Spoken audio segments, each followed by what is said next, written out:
을 따라서 보실까요? 아수르 사람은 화 있을진저 내게는 분을 그치고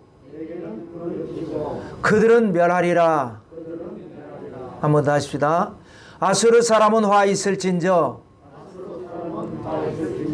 내게는 분을 그치고 그들은 멸하리라.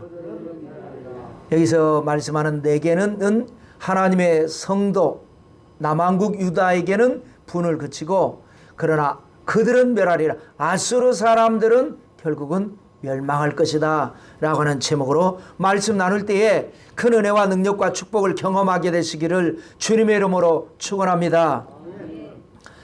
자, 이사야서는 66개장으로 되어 있기 때문에 분량이 많다 보니까 일단 사람은 이해도가 잘 안 되고 전체를 파악하기도 어렵고 힘들게만 느껴지지만 어떻게 분석하고 어떻게 쪼개느냐에 따라서 얼마든지 쉽게 접근할 수가 있는 겁니다. 그래서 구약과 신약으로 구약 성경에 편입되어 있는 이사야서지만 내용은 구약을 표현한 1장부터 39장까지 구약 39권을 표현한 내용이고 그 다음에 40장부터 66장까지 27권은 27개 장은 신약의 27개 권을 표현한 것이다. 그래서 두 개로 나누고 그걸 또 이제 주제별로 분석을 하면 66, 온세, 돛세, 포 해서 5가지 주제로 구약을 분석을 할 수가 있고 신약은 5, 7, 8, 7 4가지 주제로 분석을 할 수가 있습니다. 그래서 지금 우리는 두 번째 6을 공부하고 있는 겁니다. 7장부터 12장까지가 두 번째 6의 내용이 되겠죠. 이 내용은 뭐라 그랬죠? 히스기야의 아버지 아하스 왕 시대에 아하스는 남한국 유다에서 제일 악한 왕의 으뜸이냐 버금이냐를 다투는 사람이라고 그랬습니다. 이 아하스 왕 시대에 있었던 전쟁 이야기, 그러니까 조금은 7장부터 12장까지가 조금은 이렇게 반복되는 내용이죠. 전쟁이니까. 그런데 지금까지 뭐 인류 역사가 다 그렇고 또 성경 역사가 그런데 많은 전쟁이 있지만 이 전쟁은 그야말로 아주 엄청난 전쟁입니다. 이걸로 인해서 북왕국 이스라엘이 멸망하고 다시는 나라를 회복하지 못하게 됩니다. 그런 전쟁. 자, 그래서 이 전쟁도 또 분석을 하면요, 삼각관계에서 이중 전쟁이 일어났고 그로 말미암아 3가지 결과가 일어난 것입니다. 삼각관계는 뭐죠? 이 팔레스타인 지역의 동맹국입니다. 몇 개국이 동맹을 했는지는 알 수 없지만 동맹국. 그 다음에 이 동맹국에 들어가지 못한 유일한 나라 남한국 유다. 2개 나라죠. 2개로 분류가 되죠. 그 다음에 남한국이 불러들인 아수르라고 하는 나라. 그래서 이 삼각관계에서 일어나는 2가지 전쟁인데 하나는 뭐냐? 동맹국이 남한국 유다를 치는 전쟁입니다. 쳐서 왕을 죽이고 다부엘을 왕으로 세워야 되겠다. 허수아비 왕을 세워야 되겠다 했던 전쟁. 그래서 다급해진 남한국 유다의 아하스 왕이 불러들인 이 아수르에 의해서 결국 동맹국들이 파괴되는 전쟁. 이 2가지 전쟁입니다. 그 결과 3가지 결과라 그랬죠. 동맹국들이 다 망해버립니다. 그 동맹국 안에는 북왕국 이스라엘이 들어가는 것이고요. 그 다음에 두 번째 결과는 뭐냐? 이 동맹국들을 멸망시킨 아수르도 멸망합니다. 물론 이제 시차가 약 100년 정도 지나서. 그리고 세 번째 결과는 뭐냐? 거기 사이에 낀 남한국 유다는 망하지는 않지만 그러나 큰 재앙을 당한다 라고 하는 3가지 결과. 그래서 이 3가지 결과가 오늘 이사야 10장 말씀 설교의 3가지 대지가 됩니다. 그런데 이제 거기에 플러스 하나 해가지고 남은 자들은 어떻게 될 것이냐 해서 4가지 대지로 말씀을 나눌 때에 여러분에게 큰 은혜와 하나님의 축복이 함께 하시기를 거듭 주님의 이름으로 축원합니다. 자, 첫째는 북왕국은 뭐냐? 징계입니다. 북왕국 하나님께서 멸망시키는 징계. 물론 여기에는요 1절부터 4절까지인데 북왕국이라고 하는 언급은 없습니다. 그런데 왜 북왕국이라고 하느냐? 지난주 우리가 9장 말씀을 공부할 때에 북왕국이 멸망한다라는 내용을 쭉 했습니다. 그러면서 그 북왕국 멸망을 3단계로 나누었죠. 왜 3단계로 나눴느냐? 후렴구가 3번 있었기 때문에 그렇습니다. 그럴지라도 야훼의 진노가 돌아서지 아니하며 그의 손이 여전히 펴 있으리라 라고 하는 것. 그래서 이것이 다음 10장에서 또 있을 테니까 여러분 기억하십시오 라고 말씀드렸죠. 그래서 오늘 10장에도 이 말씀 후렴구가 또 한 번 있습니다. 그러니까 이 9장부터 계속된 북왕국의 징계가 오늘 또 마지막에 있기 때문에 9장에서는 북왕국이라고 하는 언급이 있었지만 이 10장에서는 없어요. 없지만 연결된 내용이니까 북왕국이 되겠죠. 복습을 위해서 한번 정리해 볼까요? 지난 9장에 원인과 결과 3번 있었죠. 첫 번째 원인이 뭐였습니까? 교만과 완악함. 그 결과는요, 외교적으로 고립이 됐습니다. 어떤 고집이었고 교만이었느냐? 벽돌이 무너지면 다듬은 돌로 쌓으면 되고, 뽕나무가 찍히면 더 좋은 나무 백향목으로 대신하면 되지. 여러분, 벽돌이 무너진다는 것은 담이 무너졌다라는 거죠. 위험을 당했다라는 거죠. 안전이 지금 보장받지 못한다는 거죠. 그런 일이 있을 때 아이고야 우리가 회개해야 되겠다. 뭔가 우리가 잘못한 게 있나 봐. 그것이 하나님 보시기에 아름다운 건데, 어려운 일이 닥쳐도 이 없으면 이 몸으로 살지 고집스럽게 교만하게 버텨내는 것이, 그것이 바로 잘못된 것이었다라는 말씀 드렸고요. 그 다음에 두 번째로는 뭐였습니까? 원인이 뭐였습니까? 거짓된 풍조. 그 결과는요, 내부적으로 분열됩니다. 지도자들이 거짓을 가르치고 백성들은 그것을 거짓인지 모르고도 따르고 거짓인 줄을 알면서도 좋아서 따르는 그런 것이 잘못됐다. 그 다음에 세 번째 원인과 결과는 뭐였느냐? 200년 동안을 치고받고 싸우더니 결과는 뭐였느냐? 결국은 멸망한다. 그래서 그거를 설명할 때 므낫세는 에브라임을 먹으려고 그러고 에브라임은 므낫세를 먹으려고 그러고, 그렇게 싸우다가도 또 남왕국하고 싸울 때는 똘똘 뭉쳐서 싸우고, 그것이 또 지나고 나면 자기들끼리 싸우고, 200년 동안을 지긋지긋하게 싸우다가 결국은 멸망을 하더라는 거예요. 그래서 오늘의 이제 원인과 결과는 뭐냐? 불의한 법령입니다. 원인이. 자, 1절과 2절의 말씀을 읽겠습니다. 불의한 법령을 만들며 불의한 말을 기록하며 가난한 자를 불공평하게 판결하여 가난한 내 백성의 권리를 박탈하며 과부에게 토색하고 고아의 것을 약탈하는 자는 화 있을진저. 법령을, 불의한 법을 만들어요. 그러다 보니까 말도 불의해집니다. 왜? 궤변이라고 그러죠. 정당성을 주장을 해야 되니까 말도 불의해집니다. 여러분, 나라의 부국강병의 비결이 뭡니까? 강력한 법입니다. 그것을 가리켜서 법과 사상이라고 하는 거죠. 춘추 전국 시대를 잠재우고 중국 최초로 나라를 통일시킨 진나라죠. 그를 세운 진시황의 비결이 뭐였습니까? 강력한 법이었습니다. 법과 사상을 받아들인 거죠. 그래서 나라가 통일은 됐는데, 그러다 보니까 더 강하게 하다 보니까 너무 법이 지나치게 강하게 되고 민중의 반발을 사게 되고, 그래서 결국은 진나라가 멸망하고 건달 출신 유방이 세운 한나라 역사가 수백 년 이어지는 아이러니한 현상이 일어나게 됐죠. 그래서 우리는 법이 강한 법과 사상, 법이 중요한 것이 아니라 인정과 사랑, 육아 사상, 이것이 중요한 것이 아니라 성경적인 것이 중요합니다. 하나님 보실 때의 올바른 법, 올바른 질서. 그래서 하나님께서 출애굽한 이스라엘 백성들을 갈 길 바쁜데 가장 먼저 인도한 곳이 어디입니까? 시내산이었습니다. 시내산에서 뭐 주셨습니까? 법을 주셨습니다.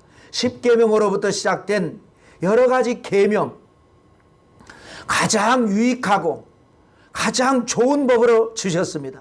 그런데 나중에 세월이 지나면서 그 법으로 황금시대를 열었지만 시간이 지나고 왕국이 분열이 되고, 그로 말미암아 부왕국이 해이해지고 불의한 법을 만들게 됐습니다. 그래서 백성들의 권리를 박탈하게 되고, 그로 말미암아 하나님의 진노를 사게 되고. 여러분, 우리나라는 어떻습니까? 올림픽을 처음으로 치렀던 1988년에 지강원이라고 하는 사람들이 그 일당들이 교도소를 탈출을 해가지고 인질극을 벌려서 사회에 엄청난 파장을 일으켰습니다. 그들은 물론 이제 범죄자들이지만 그러나 그때 당시에 굉장히 사회에 경종을 울린 말이 뭐였습니까? 유전무죄, 무전유죄. 돈이 있는 사람들은 법망을 피해가서 죄가 없고 돈이 없는 사람은 작은 죄를 지었는데도 엄청난 형을 받게 된다 라고 하는 사회를 비판하는 것이, 그래서 하나님의 진노를 산 거죠. 현재 우리나라 국회에 입법을 시도하고 있는 법이 여러 가지 있는데 그 중에 하나가 뭡니까? 포괄적 차별금지법이라고 하는 법입니다. 97년부터 지금까지 계속, 그러니까 줄기차게 25년 동안 이걸 이제 시도하고 있는 겁니다.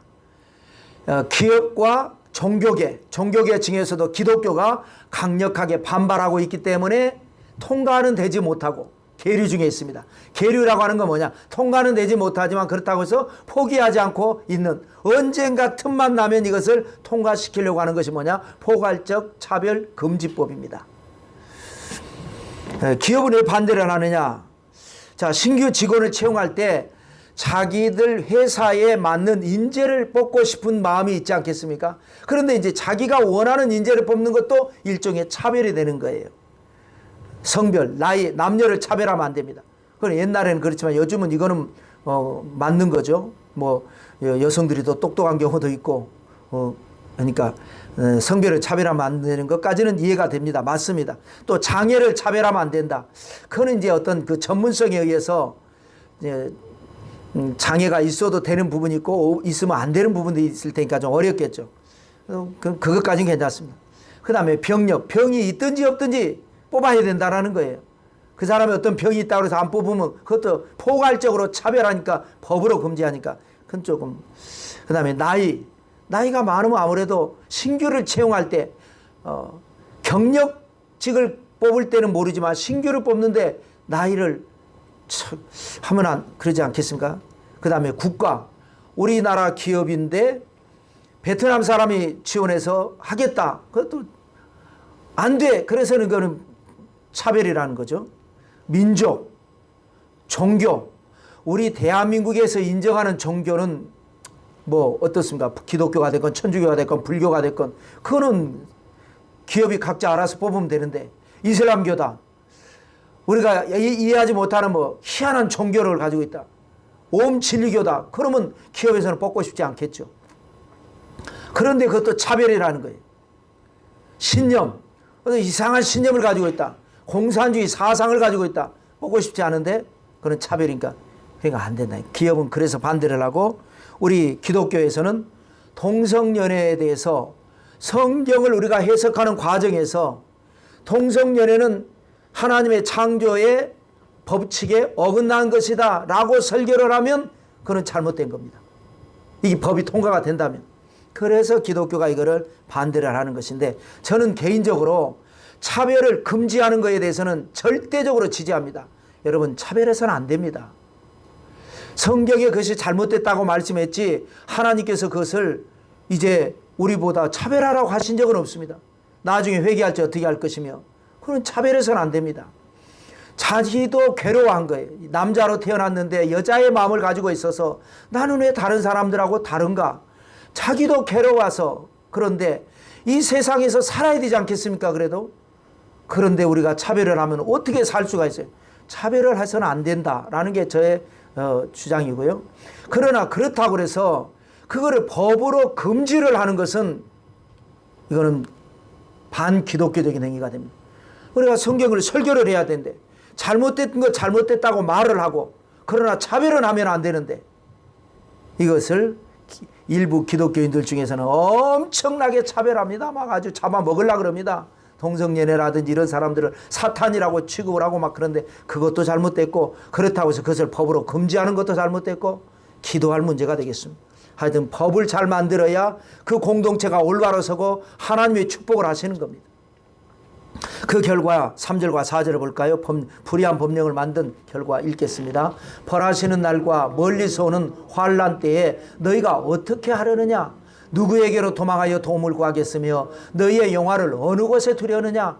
포로된 자 아래에 굽버리며 죽임을 당한 자 아래에 엎드러질 따름이니라. 그럴지라도 야훼의 진노가 돌아서지 아니하며 그의 선이 여전히 펴져 있으리라. 4절 뒷부분이 후렴구죠.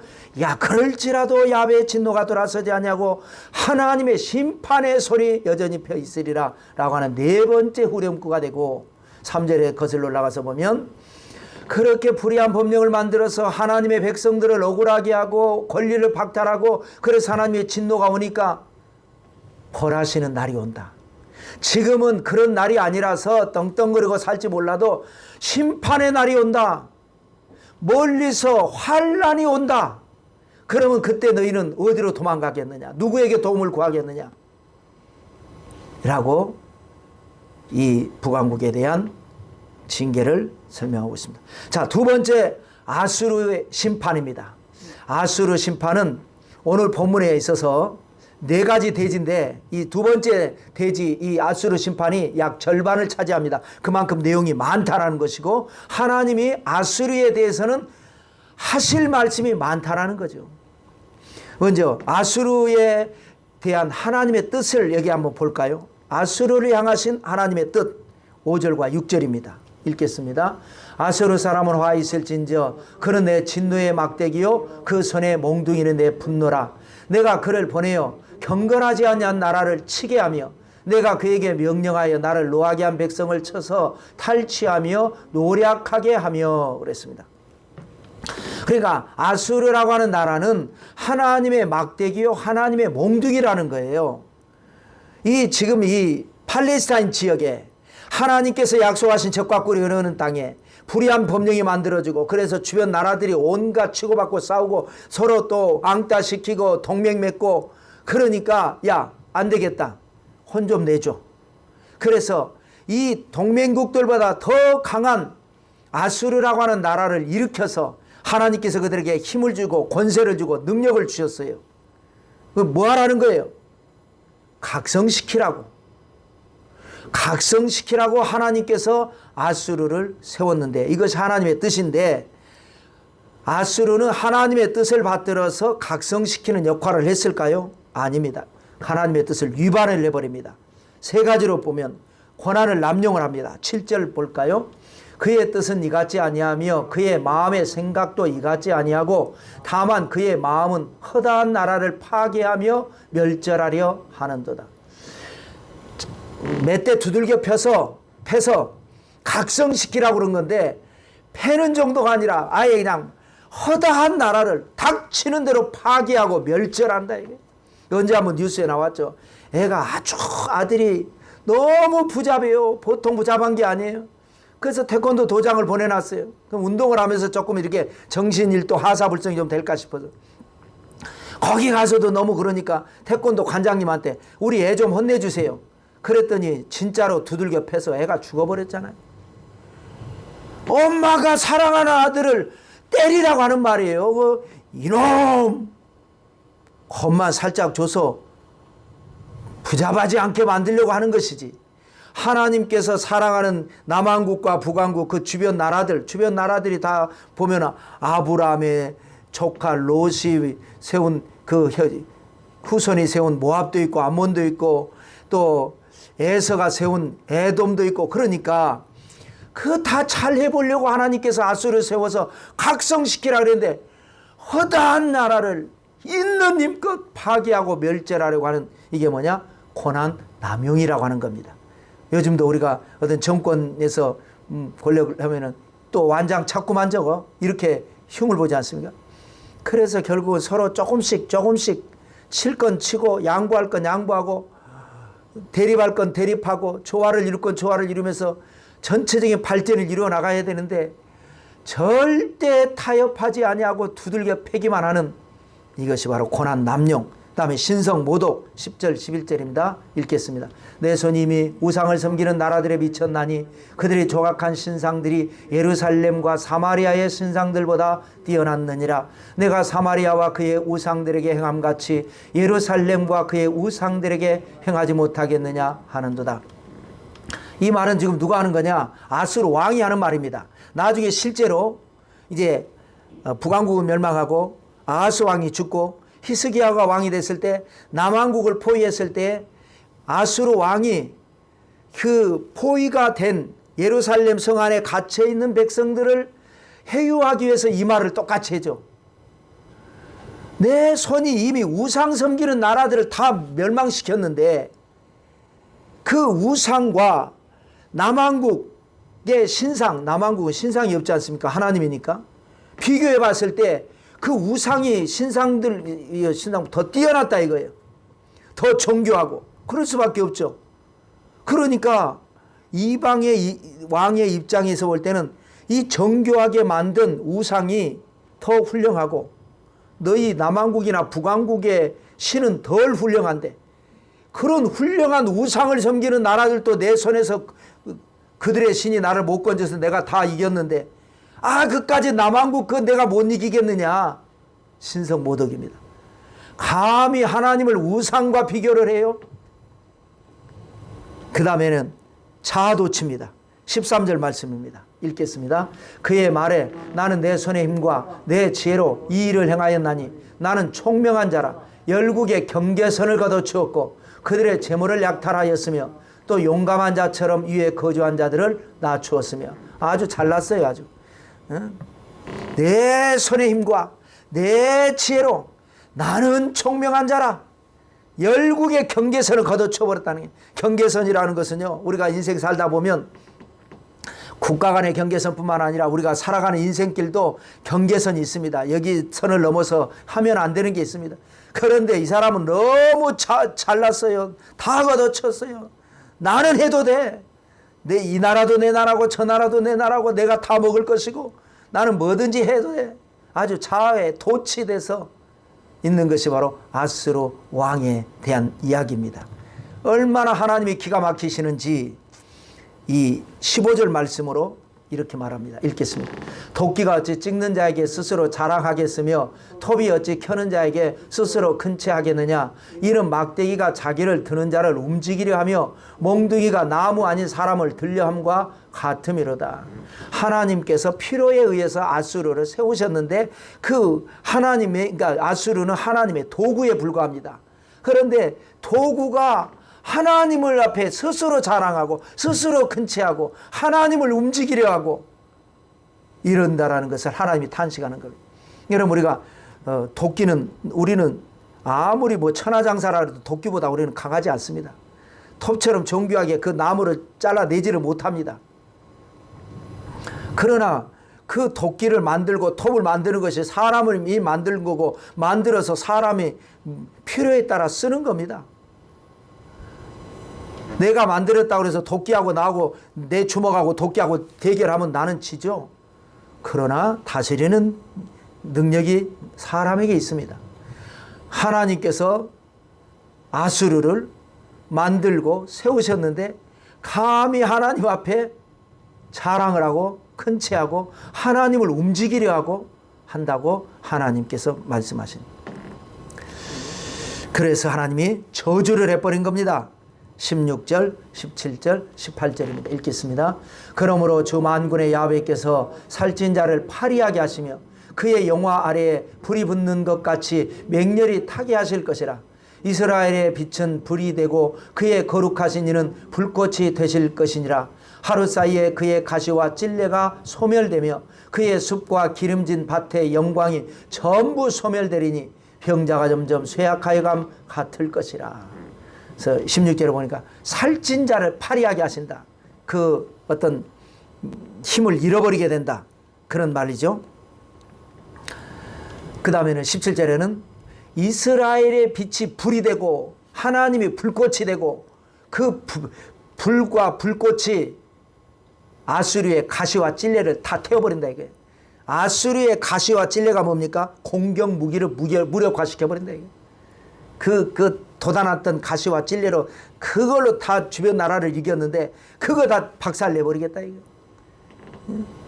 그리고 18절에도 영광이 전부 소멸되게 해버릴 것이다.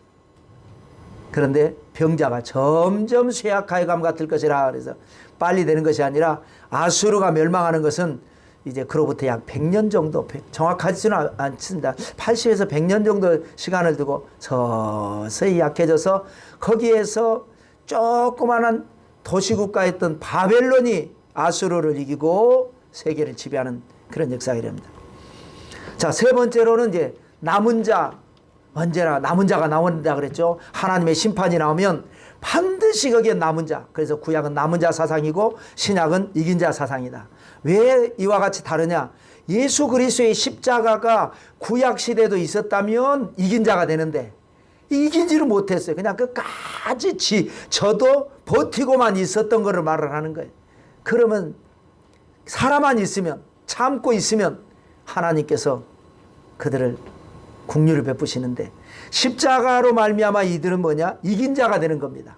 그들이 이긴 게 아니라 예수님이 이겼기 때문에 예수 승리, 내 승리. 그런 이제 성경인데요. 20절 말씀을 읽겠습니다. 그날에 이스라엘의 남은 자와 야곱 족속의 피난한 자들이 다시는 자기를 친 자를 의지하지 아니하고 이스라엘의 거룩하시니 야훼를 진실하게 의지하리라. 그래서 남은 자라는 게 끝까지 버틴 자만을 의미하는 게 아니라 이 사람들은 어떤 사람이냐? 자기를 친 자를 의지하지 않고 거룩하신 하나님을 진실하게 의지하는 사람을 가리켜서 남은 자다라고 한다라는 거예요. 구약에서는. 그래서 여러분, 근데 사람은 이상해요. 심리라는 게 참 묘합니다. 자기를 친 자를 의지해요. 나를 쳤으면 내가 다른 힘을 가지고 이기려고 하는 게 아니라 나를 친 자를 의지해. 왜? 강하니까. 내가 못 이기겠으니까 아예 꼬리 내리고 아예 아부하고 붙어버리려고 그래요. 이것이 잘못됐다는 거예요. 스톡홀름 증후군이라는 게 있지 않습니까? 과거에 스웨덴의 스톡홀름에서 은행강도인가 무슨 인질극을 벌였죠. 그런데 시간이 지나면서 그 인질로 잡힌 사람들이 인질들에게 동화가 돼가지고 인질들 편을 들어버리는 거. 왜 그러지? 그게 인간의 어떤 하나의 심리 기제 중에 하나라는 거예요. 강한 자가 무섭고 나를 힘들게 하지만 아예 그냥 거기에 의지를 내버리는 그런 경우. 그러지 말라는 거예요. 누구를 의지하느냐? 거룩하신 하나님만 의지해라. 이게 우리의 믿음이 되어야 됩니다. 그런데 오늘날 우리는 어땠습니까? 이게 늘 싸웠죠. 옛날에도 싸우고 지금도 싸우고 앞으로도 싸울 것이고, 한쪽에서는 청나라 끌어들였고 한쪽에서는 일본을 끌어들였고, 청나라가 청일전쟁에서 청나라가 이겼으면 우리는 중국의 식민지로 살았을 것입니다. 그런데 일본이 이겼으니까 일본 식민지로 사는 겁니다. 우리끼리 싸우면서 남의 나라 군대를 끌어들여요. 지금도 맨날 싸우죠. 지금도 우리끼리 똘똘 뭉쳐서 우리를 친 자를 이기려고 해야 되는데 우리끼리 싸우면서 우리를 친 자를 의지하고 사는, 그러니까 바보가 되는 겁니다. 오직 거룩하신 하나님을 의지하는데 그냥 의지하면 안 돼요. 진실하게 의지하는 자, 그런 자에게 하나님께서 어떻게 해주시냐? 구원을 주신다. 살아남는 자라고 하는데, 그렇다고 해서 너도 나도 다 구원해 준 건 아니다 라는 것을 여기에 추가로 말씀하시는데요. 그것이 바로 22절과 23절의 말씀이 되겠습니다. 읽겠습니다. 이스라엘이여, 내 백성이 바다의 모래 같을지라도 남은 자만 돌아오리니 넘치는 공의로 파멸이 작정되었습니다. 이미 작정된 파멸을 주 만군의 야훼께서 온 세계 중에 끝까지 행하시리라 했습니다. 바다에 모래같이 많은 사람이 있어도 그 중에서 남은 자들은 누구라 그랬죠? 거룩하신 하나님을 진실하게 믿는 자.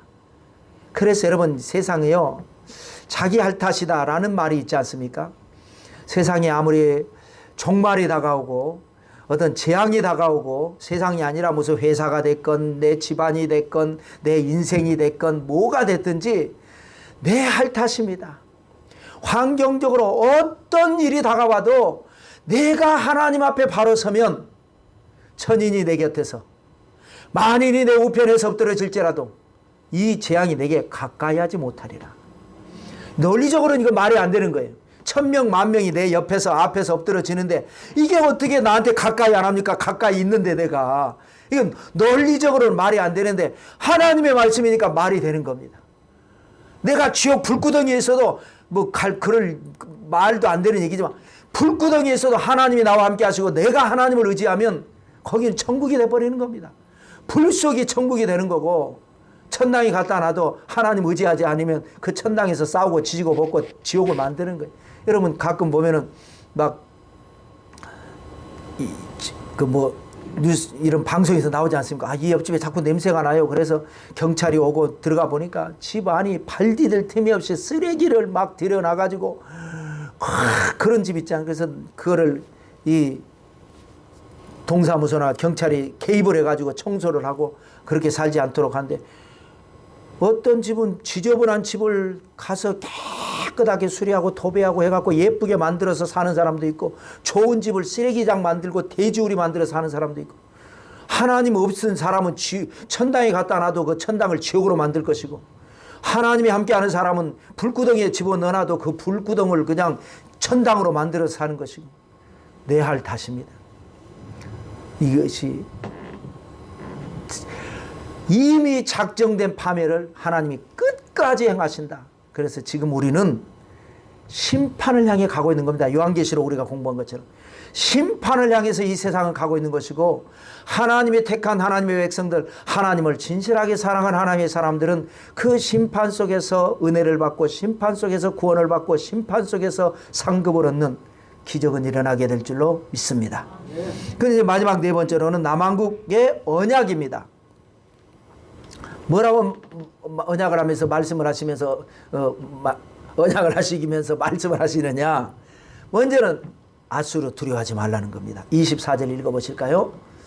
그러므로 주 만군의 야훼께서 이르시되 시온에 거주하는 내 백성들아 아수르가 애굽이 한 것처럼 막대기로 너를 때리며 몽둥이를 들어 너를 칠지라도 그를 두려워하지 말라. 몇 대 맞기는 맞습니다. 히스기야가 왕이 되기 전에 아하스 시대에 자기가 끌어들인 군대 때문에 결국은 공격을 받죠. 몇 대 두들겨를 맞는데 걱정하지 마라, 두려워하지 마라. 왜? 하나님이 지켜주실 것이니까. 근데 아하스 왕은 그걸 못 믿었고 안 믿었고 그랬어요. 그런데 그때 때에 맞춰서 아하스가 죽고 히스기야가 왕이 되는데 이 젊은 왕은 왕이 되자마자 이 워낙 먼 거리니까 아수르가 몇 대 치고 갔는데 또 올 것 같아. 야 이제 우리 다시 아수르가 오면 우린 다 망하고 다 죽는다. 이판사판이다. 우리가 할 것은 우리가 하나님을 의지하자. 왕이 되자마자 성전의 문을 열었어요. 문 열어놓고 보니까 가관입니다. 다 부셔졌고 다 썩었고 냄새가 나고 아주 성전이 몇십 년 동안 닫아져 있으니까 사람들을 설득해서 다 수리를 하고 깨끗하게 하는 사이에 6월절 절기가 지나가 버렸어요. 1월달 14일에 드려야 되는데 2월이 돼버렸어요. 소급해서 드리면 어떠냐? 6월절을 2월달에 지키자. 그래서 전국 각지에 다 불러서 와라. 우리 6월절 지키자. 이미 멸망한 북한국 쪽에도 보냈어요. 거기에 이제 살아남은 굴 속에 있는 사람들, 숨어 있는 사람들 다 연락 보냈더니 왔어요.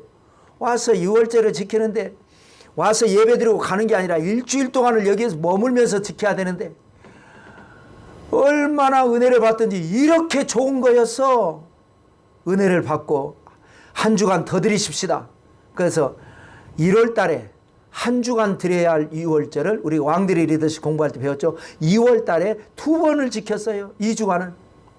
그리고는 지킨 것도 없는데 이제 가는 길에 은혜 받고 가는 길 곳곳마다 막 그냥 우상 다 때려 부시고 가증한 것 다 때려 부시고 이제라도 우리가 이렇게 살지 말자. 하나님을 진실하게 믿고 섬기자. 라고 했는데 바로 그 말씀이 그 말씀이 너희를 때리는 몽둥이 두려워하지 마라. 여러분 우리에게 지금도 살다 보면 시련은 있습니다. 예수님 믿는다고 해서 없지는 않아요. 살다 보면 인생의 문제도 있고 또 속상한 일도 있고 억울한 일도 있고 괴로운 일도 있어요. 그것 때문에 마음 상해하지 말고 그것 때문에 오히려 하나님을 더 힘있게 의지하는 여러분 되시기를 주님의 이름으로 축원합니다. 그러면서 25절 말씀을 이렇게 약속하십니다. 읽겠습니다. 내가 오래지 아니하여 내게는 분을 그치고 그들은 내 진노로 멸하리라 하시도다. 기가 막힌 말씀. 저는 이 말씀 붙들고 가슴이 울렁거리고 눈물이 울컥했습니다. 분을 내긴 하셨어요. 하나님께서. 아하스 같은 못된 왕이 있었으니까. 그래 분을 냈지만 오래 안 간다. 내가 내게는 분을 그치고 그들은 누구냐? 아수르입니다. 아수르, 너를 괴롭히는 아수르에게는 내가 진노로 멸합할 것이다. 지금도 하나님은 우리를 괴롭히는 사탄의 권세를 멸하기는 역사가 일어나고 있는 줄로 믿습니다. 전쟁 중이에요. 지금 2000년 동안 전쟁이고 완벽하게 제압할 때까지 추격전을 하고 있습니다. 십자가에서 이기셨지만 추격전 완벽하게 해서 마귀 사탄을 무저갱 속에 넣고 우리를 천년왕국으로 들어가서 호강시키고 그 다음에 심판을 받고 그것도 상급 심판을 받고 새하늘과 새 땅으로 들어가기까지 우리는 긴장만 하고 있으면 됩니다. 정신줄 놓지 않고 깨어 있으면 됩니다. 역사는 하나님이 하시는 겁니다. 하나님이 멸하실 것입니다. 우리에게는 분을 그치고 하나님이 얼마나 화나면 무서운지 하나님의 진노로 멸하신다. 이것이 약속. 이것이 오늘날 우리에게는 십자가의 언약이 되는 겁니다.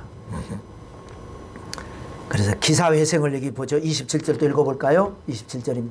그날에 그의 무거운 짐이 내 어깨에서 떠나고 그의 멍에가 내 목에서 벗어지되 기름진 까닭에 멍에가 부러지리라. 아버지 아하스가 아수르 군대 끌어들였잖아요. 그게 이제 짐이 되고 멍에가 돼버린 겁니다. 와서 도와주기는 하지만 멍에가 되고 짐이 돼. 일본 군대를 끌어들이니까 일본 이겨놓으니까 일본이 우리의 멍에가 되고 일본이 우리 짐이 됐지 않습니까? 일본을 끌어들일 일이 아니라 자기들끼리 싸우는 걸 그치고 화해를 했어야지. 그래 그 짐이 벗어지는데 그냥 벗어지는 게 아니라 멍에가 아주 벗어진 멍에가 부러져 버릴 것이다. 다시는 너를 옥죄지 못하게 될 것이다. 이렇게 말씀하고 있는 것입니다. 그리고 아수르는 멸망시킨다고 하는 그 말씀을 다시 한번 언급한 것이 33절인데 읽어볼까요? 33절 보라 주 만군의 야훼께서 혁혁한 위력으로 그 가지를 꺾으시리니 그 장대한 자가 지킬 것이요 그 높은 자가 낮아질 것이라. 그 가지를 꺾는데 그 가지가 바로 아수르라는 가지입니다. 하나님께서 화가 많이 나셔가지고 보통 힘이 아니라 혁혁한 위력으로 아수르 가지를 꺾어버리고 찍어버리고 낮춰버리고 그리고 내가 너를 축복하리라 라고 하는 이러한 말씀들을 통해서 우리 속사람이 하나님을 향해서 뜨거운 믿음을 가지고 이 여러분 지금 시대는 깨어 있어야 됩니다. 말세입니다. 이러할 때 우리가 더 깨어서 하나님의 성령의 능력을 받아서 하나님의 큰 축복을 받아 누리는 여러분 모두가 되시기를 성부와 성자와 성령의 이름으로 축원합니다.